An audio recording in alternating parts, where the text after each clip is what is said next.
At the turn of the century, most murders went unsolved.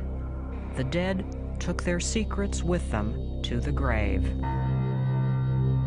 It would take years before science could understand the language of the dead. But today, the forensic pathologist has the tools to interpret their language with amazing accuracy. Now, we can enter this world, a world both fascinating and forbidden. It is the world of forensic pathology, a world where the dead reveal their secrets to the living through the mysteries of the autopsy.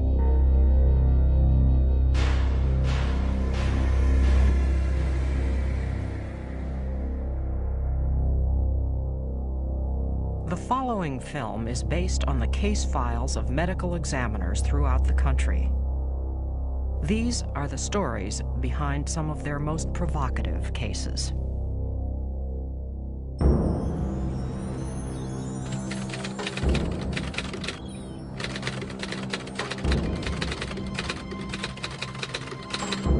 Early on a cold spring morning in 1983, two fishermen spotted a strange object floating in the Mississippi River. At first, they thought it was the body of an animal caught in the undertow of the river and washed ashore. But as they got closer, they saw it had a more familiar shape. They realized that they were looking at part of a human body. Horrified at their discovery, the fishermen called police.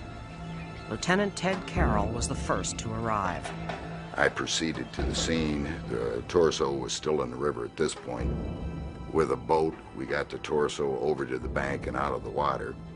We placed it in a body bag and had the ambulance take it to Mercy Hospital so we could perform an autopsy on it. The torso, which measured only 18 inches, was taken to the Davenport morgue to be autopsied. Photographs and x-rays were taken in hopes of finding other clues to the victim's identity. But the autopsy report could only give the police limited information. They could tell us that it was a white female. She had had at least one child because she had an episiotomy scar. In the pathologist's opinion, the body had been dismembered with a chainsaw, and that was due to the cuts on the body, and part of the intestine had caught in the blade and wrapped around the torso. We're talking about a lady's pelvis and part of a leg. That's it. The features that you would look for to identify this body and that you would normally have in an investigation are gone. You don't have hands, you don't have feet, you don't have dental records because you're missing a skull. You don't have the entire body to be able to estimate height. You're not really sure just exactly how she died. You know, we weren't sure just exactly how this lady died. We knew that she had been dismembered, but what happened before the dismemberment? Police searched the marshlands and small islands up and down the Mississippi, hoping to find other body parts to help identify the victim. Being familiar with the Mississippi River, I wasn't at all confident that other parts were going to show up. There have been a number of cases where nothing shows up out of that river. A human body goes in the river, it's in there very long. Fish and turtles get to it. After days of searching the marshlands of the Mississippi, the police found nothing. And the task of identifying the torso seemed more difficult than ever.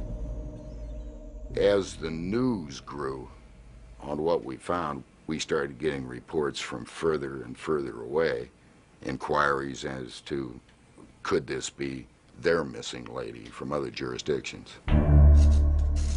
The FBI computer database of missing persons indicated there were 79 women missing from the state of Iowa, and the torso could have been any one of them. To narrow the search, Lieutenant Kern and Lieutenant Carroll packed the torso in ice and drove to Oklahoma City to see Dr. Clyde Snow, a specialist in the study of bones. When I first looked at the torso, I wanted to find out as much as I could about this individual in terms of the basic descriptors of sex, age, height, body build. There's a wealth of detail and information that we can derive from studying the bones themselves that we can't even see from x-rays.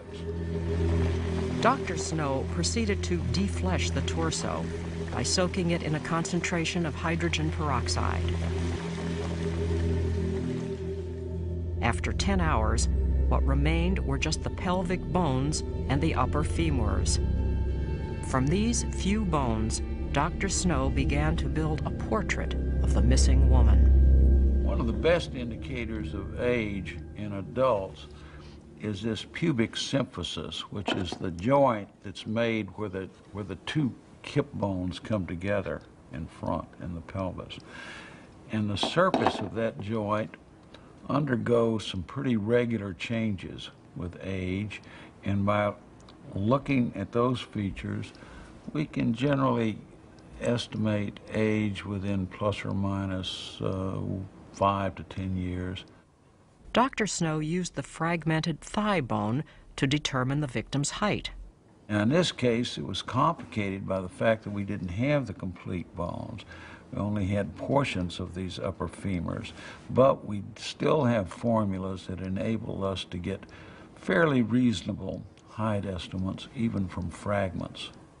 Dr. Snow, using little more than a portion of female pelvis, came up with some remarkable conclusions.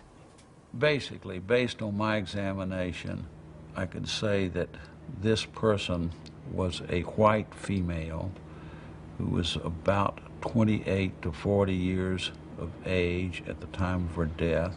She was about 5'3", plus or minus, say 3 inches in height, around 125 to 145 pounds in weight. And those same pelvic bones showed some features that indicated that she was in an active exercise program, did a lot of sit-ups. She had been dismembered or with a saw, fairly heavy-bladed saw, and there were some indications that the person who did the dismemberment had some basic anatomical knowledge. Of the 79 women missing in the state of Iowa, only one fit Dr. Snow's description. She was a 33-year-old housewife named Joyce Clint. At 5 feet 5 inches in height, weighing 128 pounds, she was a perfect match in age, height, and weight. She was also known to exercise strenuously and was married to one of the most prominent chiropractors in the area. After 13 years of marriage, she and her husband James had been going through a stormy divorce. Her husband said she had taken off one morning, and neither he nor their 13-year-old son had heard from her since. A week before her torso was found, Jim Clint had gone on television asking for help to find his missing wife. Wherever she's at, it would be nice if she'd contact our son. Okay, how do you feel about the whole thing? Has it been hard on you and your son? Or? It's disrupted our life. In a separation or a divorce, we would have probably been able to get back to a normal life a lot quicker without this type of separation. But if she can hear this, or if she's watching, just call Bart. That's the main thing. Just let him know. Once he knows, then everybody will be happy, I'm sure. But the police did not buy his story. There was growing evidence that James Clint was somehow involved with the murder of his wife. Joyce, knowing the impending divorce was coming, wanted some of the things he was telling her on tape, so she hid a tape recorder. And on this tape recording, Jim threatened to cut her up in little pieces.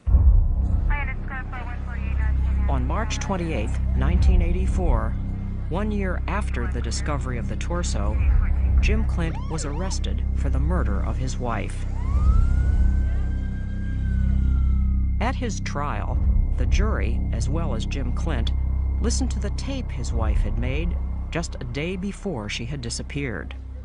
The only reason I was lying, why was I lying trying to you? kill me a few weeks ago, stuffing my head down the bed, holding my head down? Yeah, I was trying to show you how much I didn't want you to get a lawyer. Oh, you hurt me. You had my head down the covers and told me you were cutting me up in little pieces and I was going to die. From the tape, the jury learned that the couple had battled over finances and the custody of their son. Why were you doing this to me? Because I hate you. When Jim Clint's mistress, Terry Keene, took the stand, the jury also learned that he had promised to divorce his wife and marry her. What did he tell you? That Joyce wanted to try separation. And what did you say? I grabbed him and hugged him, and I thought it was wonderful. Jim Clint freely admitted to having marital problems, but said not only was he not guilty, but he insisted that the torso was not his wife. But Dr. Snow's testimony and the forensic evidence convinced the jury otherwise. We, the jury, find the defendant, James B. Clint, guilty of the crime of murder in the second degree. Jim Clint was stunned by the verdict. He thought he had gotten away with a perfect murder. Instead, he was facing the rest of his life in prison. Nearly 2 years after her death, Joyce's fragmented remains were finally laid to rest in Davenport's Memorial Cemetery. Even though nothing more was ever found of Joyce Clint, through forensic science, she had spoken from the grave, convicting the man who had killed her. 7 years later, Jim Clint would finally confess to the murder of his wife.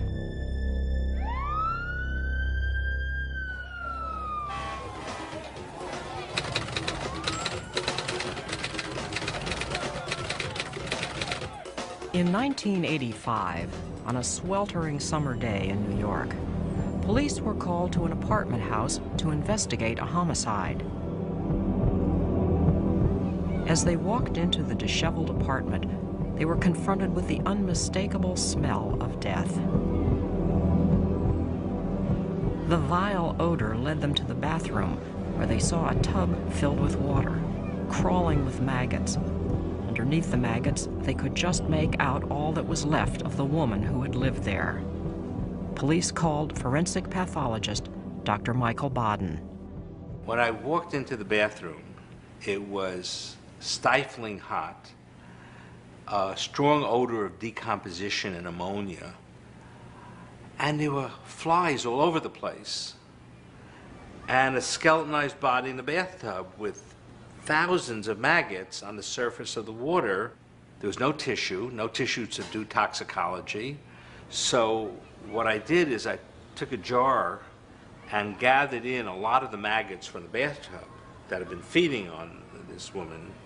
I went right over to the toxicologist and I said, explain the situation, no tissues to do toxicology. This woman could have been murdered, could have died a natural death, we don't know. Could he process the maggots? He reluctantly agreed to appease me to put the maggots in the blender, and then we got the thick, soupy liquid out, and he tested it. Voila, it was loaded with barbiturates. We had a cause of death. The woman who had lived in this room alone and despondent had taken her own life by an overdose of sleeping pills.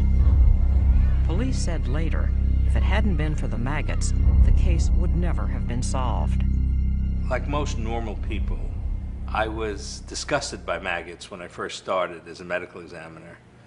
But very quickly, we get to appreciate how much help they can give to us. They tell us how long somebody's been dead. They can tell us that somebody's been poisoned. They can tell us where a gunshot wound is or a stab wound is.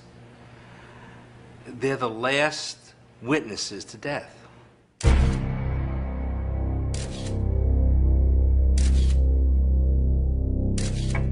To the forensic pathologist, the evidence found at the crime scene can reveal how, or when, or why someone has died. But the reason someone kills can often remain a mystery.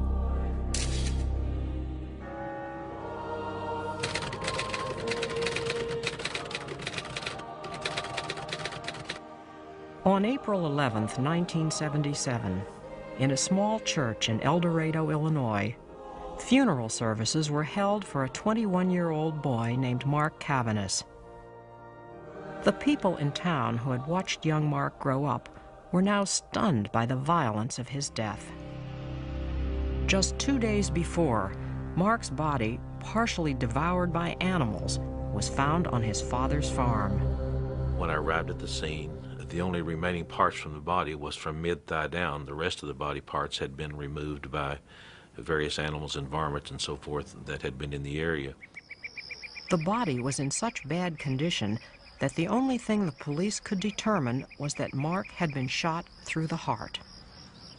Police theorized that when Mark had gotten out of his truck, he had grabbed his shotgun by the muzzle. It caught on a wire hanger and went off accidentally, shooting him in the chest. But Detective Jack Nolan had a different theory. At the time of the investigation, from the very beginning, I felt that it was a homicide, but that the weapon had been rigged to make it look like a possible accidental shooting or a possible suicide. Most people accepted the conclusion that Mark had been killed by accident. After all, he had always seemed to be a happy boy who had come from a loving family. His father, Dr. Dale Cavanis, who had been the town doctor for more than 20 years, seemed to be the ideal father. Why would a boy who had everything to live for want to commit suicide? As time passed, the story slowly disappeared from the local headlines. Everyone wanted to forget the tragedy of Mark's death. No one thought it could happen again. But 7 years later, on a lonely country road 40 miles outside of St. Louis, the body of Mark's younger brother, Sean, was found shot to death. Police found no clues and no eyewitnesses. While Sean's body was being brought to the morgue to be autopsied, police called his brother, Kevin. I said, "Your brother, Sean Cavanis, has been murdered. I need you or someone from your family to come identify the body." And after making positive identification, the first words out of his mouth was, "I can't believe this. This is my second brother that I've had killed." I was saying, how in the world can a normal family, seems like they have everything going for them, have two brothers killed, and both of the circumstances being so much alike? Sergeant Barron got his first break when neighbors said they had seen Sean and his father leave his house at 1:30 that morning, less than 5 hours before Sean was murdered. I remember going back to the office and telling my sergeant at the time, I said, "I think I have a suspect." He said, "Who is it?" I said, "It's his dad." He looks at me, and I remember he had something in his hand, and he kind of tossed it. He goes, "His dad's a doctor." I go, "I know." He says, "Are you trying to tell me that a doctor killed his own son?" I said, "Yeah, that's what I'm trying to tell you." Hoping to catch Dr. Cavanis in a lie, Sergeant Barron drove out to his house to question him. I remember looking at him across the kitchen table, and I go, "Well, doctor," I said, "when was the last time you ever seen Sean?" He looked back, and my heart was just pounding. And he goes, "About 4 or 5 weeks ago."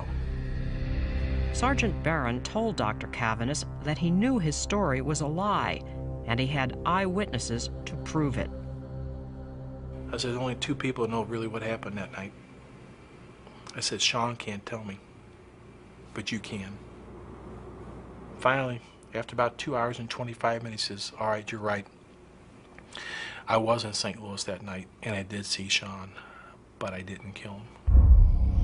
The doctor explained that that evening he and his son had gone for a long drive in the country and had pulled over by the side of the road. The doctor said he was transferring some soda from the front seat of his car to the trunk when he heard Sean say, "Tell Mom I'm sorry," and he heard a gunshot go off. He looked up in time to see Sean crumble to the ground. Dr. Cavanis said when he realized his son had killed himself, a feeling of disbelief paralyzed him for a few seconds. He said, "I thought for a minute," he says, "I thought how his mother would be hurt so much that Sean killed himself. So I took the gun out of his hand. I stepped back about 4 or 5 feet, and I shot one more time. Dr. Cavaniss' story seemed plausible, but the ballistic evidence found at the autopsy proved that Sean had not committed suicide because the first shot fired and the one that killed him had come from behind. My findings were that the gunshot wound applied to the back of the neck was a close-range shot, not several feet away, and that the bullet exited from near the left eye. The fact that there was blood on the left shoulder and left arm indicate that in all probability he was standing at the time with his arm slightly raised. That could account for the deposition of blood on the shirt and on the forearm. Had he been shot while lying down, it is almost impossible for the blood to have splattered in that position. Dr. Turgeon had proven that Sean was standing when his father came up from behind and shot him, execution style, in the back of the head. It appeared that this had to be, in my opinion, premeditated. And this is what's difficult for me to understand. Not that he's a physician, but a father killing his own child. On December 19, 1984, Dr. Cavaniss was arrested for murder in the first degree. Cavaniss said, "It's your dad. We've arrested your dad for this." And he took his, he pounded his fist, and he goes, "I bet you that dirty bastard killed Mark, too." When the case went to trial, the forensic evidence convinced the jury that Dr. Cavaniss had murdered his son. The motive? Money. He had made a series of bad investments. On the verge of bankruptcy, he had insured each of his sons for $100,000. Although Dr. Cavaniss never admitted to killing his sons, Mark and Sean, after 2 years on death row, he took his own life. Guards found him in his cell, hanging from an extension cord. Nowhere in his suicide note did he mention his family.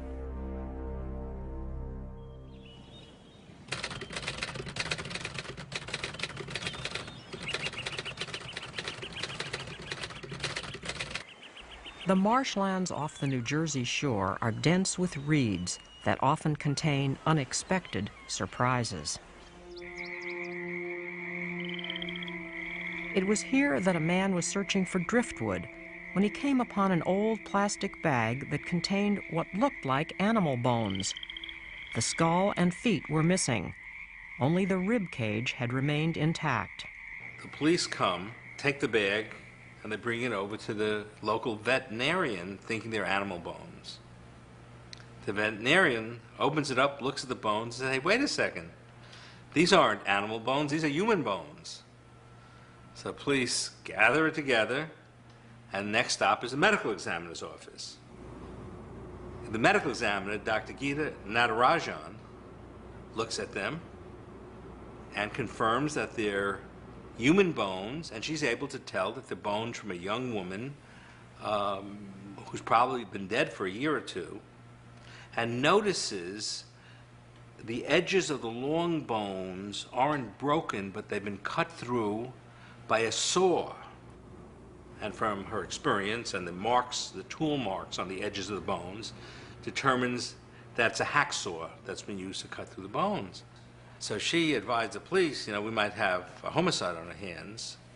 Could they please go back to where they found the bones and get everything that was at the scene, all the other bones that are missing if they could, and anything else, clothing, anything they could find.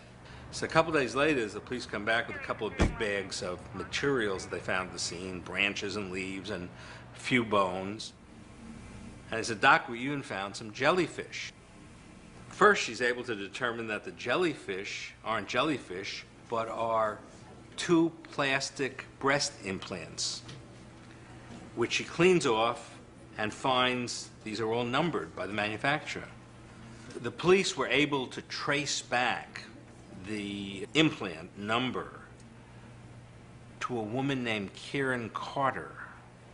She, it turned out, had been involved with a gang of burglars, and she was strangled to death, was dumped over the Margate Bridge with the idea that it would be washed out to the ocean. But instead, it got washed into the marshy area. And it stayed there for a year and a half decomposing until someone looking for driftwood found the bag and reported to the police. If she hadn't had those breast implants, her murderers might never have been identified.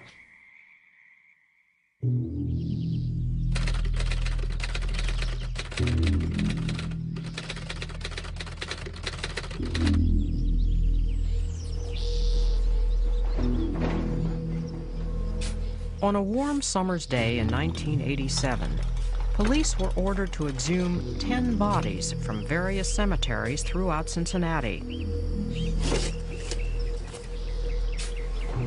All the bodies had two things in common. They had all been patients at the same hospital, and they had all been cared for by a gentle nurse's aide named Donald Harvey. In room 486 at Drake Hospital, a 44-year-old patient by the name of John Powell, after having barely survived a motorcycle accident, lay unconscious in a darkened room. The only sound came from the machines monitoring his vital signs. I talked with him every day. I felt that was very important. I had always heard that, to talk to someone. So I kept giving him reassurance and encouragement. John Powell had everything to live for. He and his wife, Patricia, were happily married with 3 children until a car sideswiped his motorcycle, catapulting him onto a cement causeway where he struck his head. It was a blow that almost ended his life. But now, after months of drifting in and out of consciousness, John Powell began to show definite signs of improvement. There was more progress all the time. To me, I felt the Lord was with him all the way because he would smile, have a sense of humor, you know, if we'd joke with him or I'd tell him that he was looking good. But the first time I saw him smile was when Donald Harvey had woke him up and said, "Hey, John, wake up. Your better half is here." And at that point, my husband smiled. And he smiled a lot after that. But on the evening of March 7th, 1987, without any warning, John Powell suddenly stopped breathing. I got a call in the morning, and he said that John had just died, and I believe I was in a state of shock. Doctors believed John Powell had died of complications due to pneumonia. But Powell had been injured in a motorcycle accident, and under state law, any accident victim had to be autopsied. One day later, forensic pathologist Dr. Lee Lehman began a routine autopsy on the body of John Powell. The autopsy began just like any other.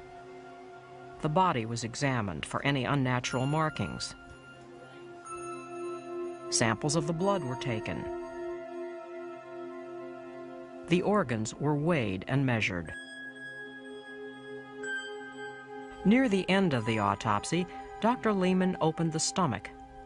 All of a sudden, he was surprised by an unusual odor, like that of burnt almonds. Even though he had never encountered it before at autopsy, Dr. Lehman recognized that odor immediately. It was the lethal smell of cyanide. The toxicology report confirmed what Dr. Lehman had found. Someone at Drake Hospital had murdered John Powell with a massive dose of cyanide. John Powell had approximately 10 times the minimum amount to kill an adult person in his body, and the minimum dose being 200 milligrams, we would estimate that he had about 2 grams of cyanide given to him. Cyanide is a respiratory poison. It's a chemical suffocation. It stops the the body from using oxygen. The brain is particularly sensitive to lack of oxygen, and the brain dies very rapidly. The heart may beat for a considerable time after there's complete absence of brain activity. But without oxygen for about 10 minutes, the brain is completely dead. The Cincinnati police began a widespread investigation. Everyone on John Powell's ward was submitted to lie detector tests. One nurse's aide, named Donald Harvey, from the beginning seemed suspiciously nervous and refused to participate. Donald Harvey did not show up on several occasions. He was the last one of the whole list that we were having a problem with.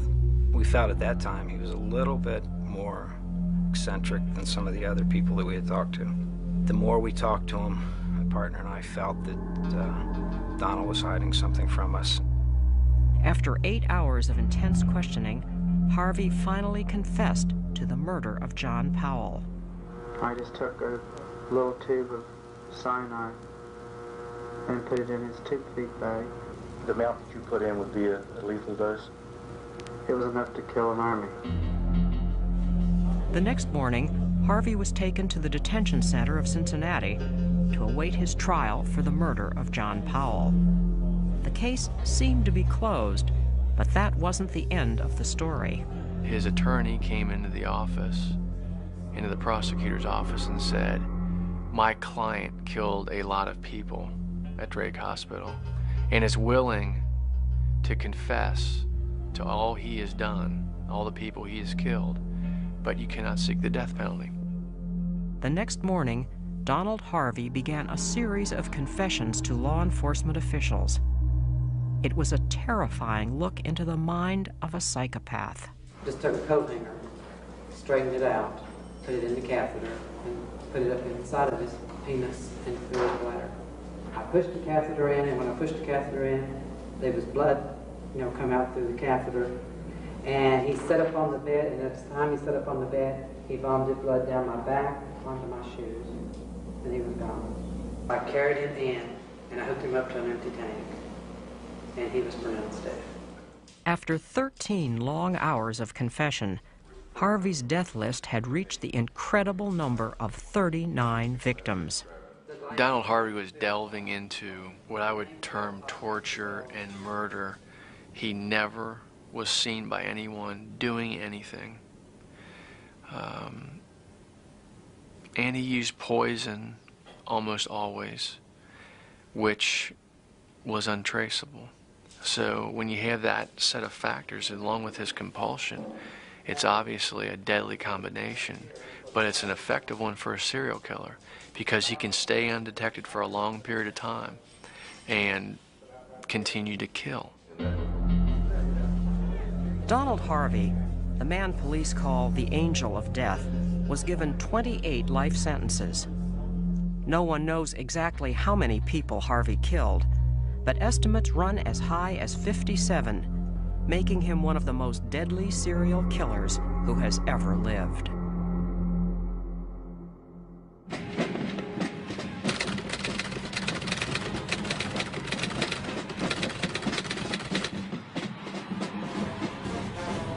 Each year around the country, college football becomes a showcase for up-and-coming young football players. In California in 1981, fans were getting excited about a player named Ron Settles, a 21-year-old running back for Long Beach State. He had been scouted by several pro teams and seemed to have a bright future in professional football. But on the morning of June 2nd, 1981, Ron Settles was driving through the small Los Angeles enclave known as Signal Hill when he was pulled over by police for speeding. Police said the 21-year-old football player refused to cooperate and became violent, threatening them with a 9-inch butcher knife. Settles was taken to the Signal Hill Police Department, where he was charged with assaulting a police officer with a deadly weapon and possession of cocaine. After being fingerprinted, he was taken to a holding cell to await arraignment. 40 minutes after a routine cell check, he was found dead, hanging from a mattress cover. Police said he had committed suicide. But a young man about to sign a contract with a professional football team seemed an unlikely candidate for suicide. However, the autopsy report stated that Ron Settle's death was due to a suicidal hanging. The Settles family thought the official version of his death was just a cover-up for murder. They demanded that his body be re-autopsied by an independent medical examiner. 1 year later, in 1982, Ron Settle's body was exhumed from his burial place in Tennessee and sent to the Suffolk County Medical Examiner's Office in New York. The Settles family hoped that the re-autopsy would resolve the question for them once and for all. Did their son commit suicide, or was he murdered?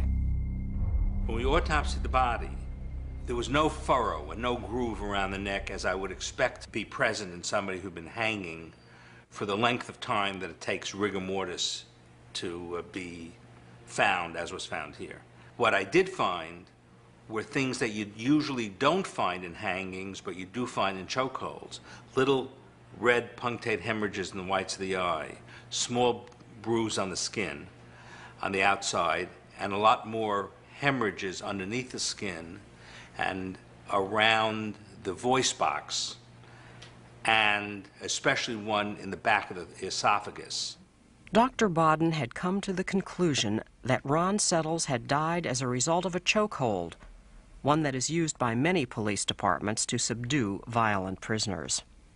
The brain only has about a 10 or 15 second supply of oxygen normally.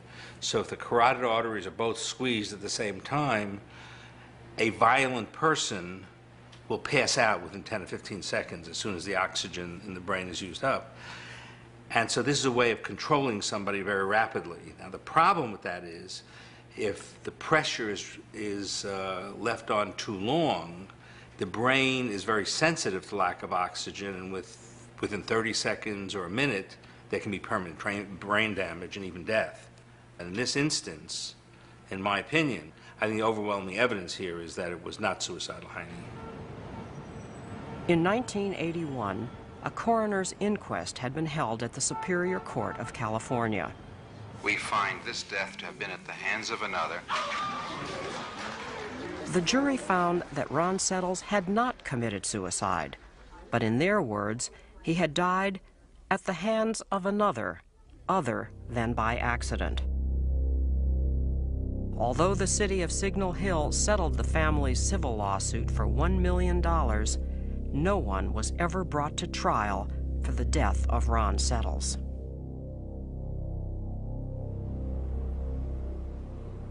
The medical examiner must interpret the voices of those who can no longer speak. This responsibility is greatest when the voice he must listen to and understand is that of a child.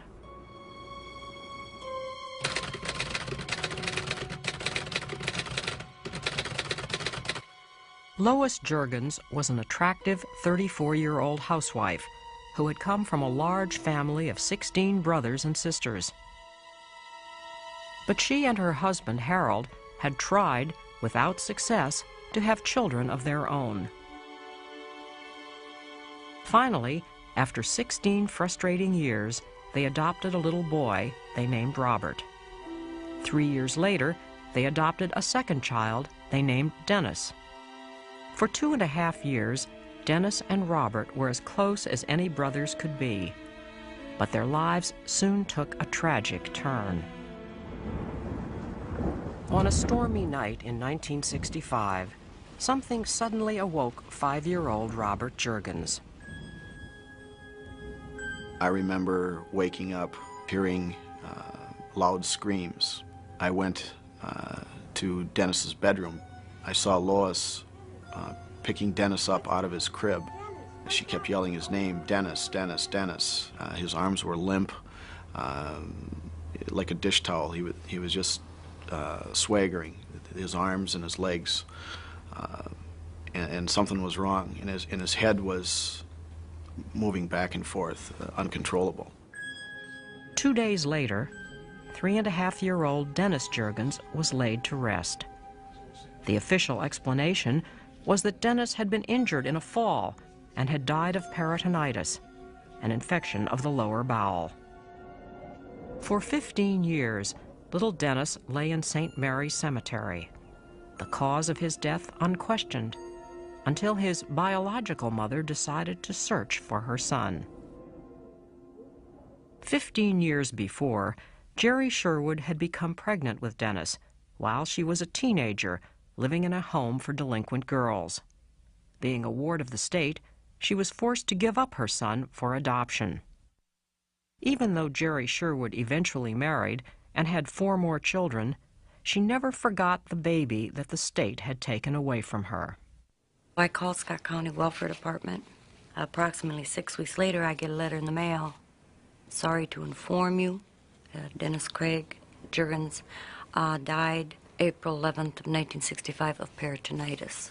Sincerely. Now that Jerry had found out that Dennis had died, she wanted to say goodbye to the son she barely knew. She decided to go to the mortuary where Dennis's funeral had taken place. Here, she not only found her son's burial records, but also old, faded newspaper clippings. One sentence in particular caught her eye. There was a little newspaper article that said Dennis Craig Juergens was found in his crib, and his body bore multiple bruises and injuries. And the first thing I did was I looked at my friend and my daughter, my son. I said, my son was beaten to death. I knew it. I felt it. Jerry Sherwood became obsessed with finding out what happened to Dennis. She enlisted the help of her 18-year-old son. I had told my son, I said, it's what I want you to do is I want you to go to the library. I want you to go back. I want you to get everything you can get. Because it said in that first article I saw that the coroner was investigating. So I figured there would be other things in the paper. There wasn't. My son could find only that one article. And I said, while you're doing that, I'm going to make some phone calls. It was her phone call to the medical examiner's office in Ramsey County that would trigger the official investigation into the death of Dennis Juergens. The first time I heard the name Dennis Juergens was when a lady by the name of Jerry Sherwood came into our office and said that she was investigating her son's death and wished to know how he had died in Ramsey County in 1965. Dr. McGee obtained the official records of the first autopsy. To his surprise, the file contained photographs that were both shocking and revealing. You have a little boy laying on an autopsy table. He's completely nude, and he's just covered with bruises. His face is covered with them. He has a large bruise in his forehead region. His abdomen is distended. I said, well, this is a homicide. And I said, you know, we need to find out what's going on. In order to confirm Dr. McGee's conclusions, authorities exhumed the body of Dennis Juergens. When they opened the casket, to everyone's surprise, after lying in the ground for more than 20 years, the body was remarkably well preserved. There was no human explanation for why he was so well preserved. You could see the fingernail marks behind his ears, and there was a kind of a purple spot at the tip of his penis. And one of the medical examiners that we worked with on this case said, you know, if I was a betting man, I'd say that was a bite mark, which pretty much stopped us in our tracks. Dr. McGee examined the mummified remains of Dennis Juergens, hoping to find the specific injury that had caused his death. I worked straight through the day and into the evening hours, and about 2:30 in the morning of the following morning, I had found the bowel, and in the mid-portion of the bowel, there is a defect present. That was the defect that caused the bowel to spill contents into his cavity and the cause of death in the child. Dr. McGee concluded that the injury that had killed Dennis Juergens could not have been caused by accident. Children can certainly fall down and receive injuries. There's no question about that. But Dennis's injuries, you must understand, were delivered to deep-set organs inside of his body, the bowel. The injuries we're talking about requires tremendous energy. And aside from automobile accidents or accidents of that nature, a child simply cannot generate that much energy just falling down the stairs or slipping on a wet bathroom floor. The prosecutors were now convinced that Lois Juergens had tortured and beaten her adopted son to death. We don't know what the mechanism of her killing him was. She either had to punch him in the stomach, either with her hand or with an object with his back up against a hard surface like a floor or a wall in order to push that bowel into his spine and tear it, or she had to kick him or do something, but he had to be on a flat surface and there had to be some force doing it. And the doctors told us that force was train wreck force. In 1987, at the Supreme Court in Minnesota, Lois Juergens, now 62 years old, was brought to trial for the murder of her adopted son. In attendance was Jerry Sherwood. Robert Juergens, now a young man of 27, came to testify against his mother. He took the stand and described what it was like growing up as a 5-year-old in the Juergens home.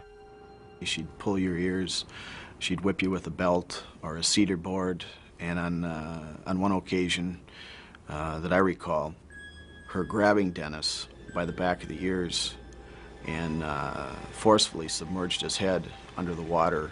And I remember him gasping as he would come up for air and crying. To Robert, the autopsy photographs shown in court of his younger brother were not a surprise. When I viewed those morgue photos, that is how I remember seeing Dennis all the time. So it wasn't a real shock to me. That's how I saw Dennis. Based on the forensic evidence and Robert Juergens' testimony, Lois Juergens was found guilty of murder in the 3rd degree. We did it, you were right.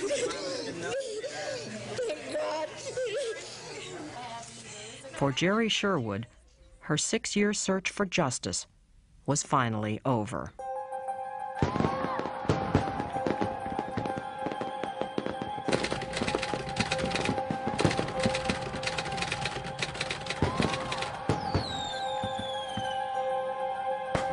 In 1976, one of the strangest incidents in forensic science took place in Pike's Amusement Park in Long Beach, California.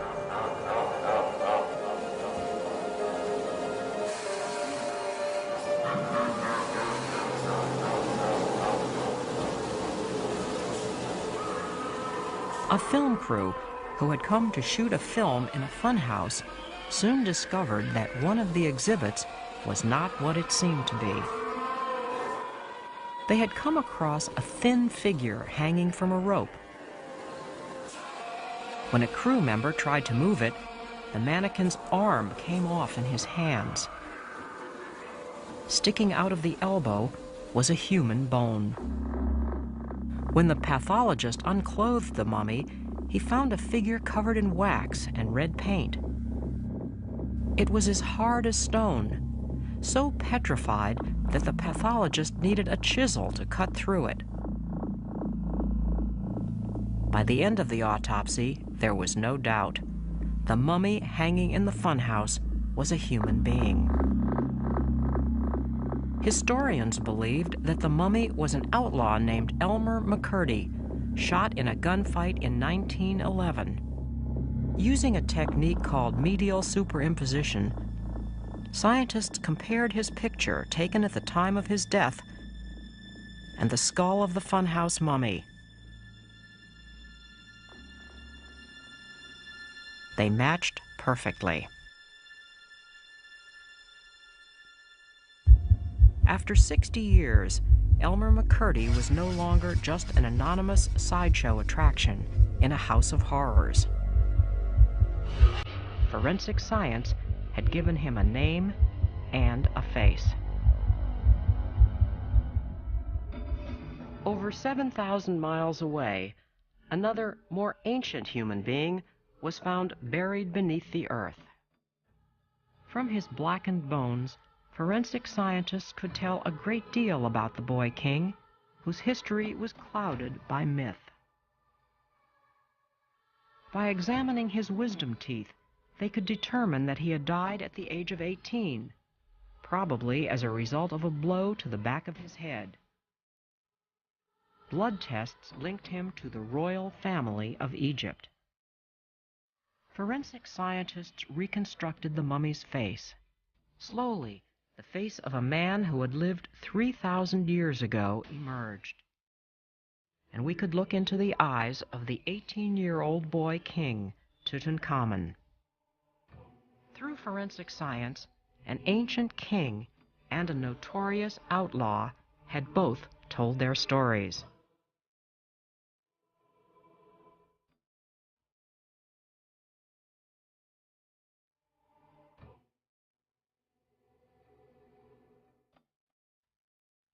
Whether death occurred yesterday or 3,000 years ago, the dead's long, silent voices return to answer the questions put to them by the forensic pathologist.